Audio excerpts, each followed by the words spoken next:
তাহসান এবং makeup artist রোজার বিয়ে নিয়ে কিন্তু অনেকেই অনেক ধরনের খুশি এবং তাদের বিয়ে নিয়ে কিন্তু অনেকে ইতিবাচক মনোভাব প্রকাশ করছে। কিন্তু আমাদের সমাজে এরকম কিছু মানুষ রয়েছে যারা এগুলো বিষয় নিয়েও, তাদের বিষয় না খালি অন্যান্য বিষয় নিয়েও নেতিবাচক মনোভাব প্রকাশ করে থাকবে যে উমুকের বউ ভ্লগ করে, উমুকের বউ মেকআপ আর্টিস্ট, আল্লাহ উমুকের বউ জব করে, কেন জব করবে, বাড়ির বউ এগুলা কেন করবে, তাদের নাকি মান সম্মান হানি হয়।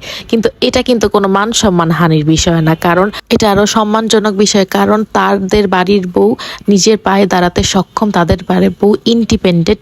অন্যান্য অশিক্ষিত মেয়েদের মতো, অশিক্ষিত বউদের মতো তারা অন্যের উপর ডিপেন্ডেন্ট না। এটা কিন্তু অনেক বেশি সম্মানের একটি বিষয়, যেটি বর্তমান সমাজের কিছু কিছু মানুষ বোঝা শুরু করলেও সকল মানুষ কিন্তু এই জিনিসগুলো মানিয়ে নিতে পারে না।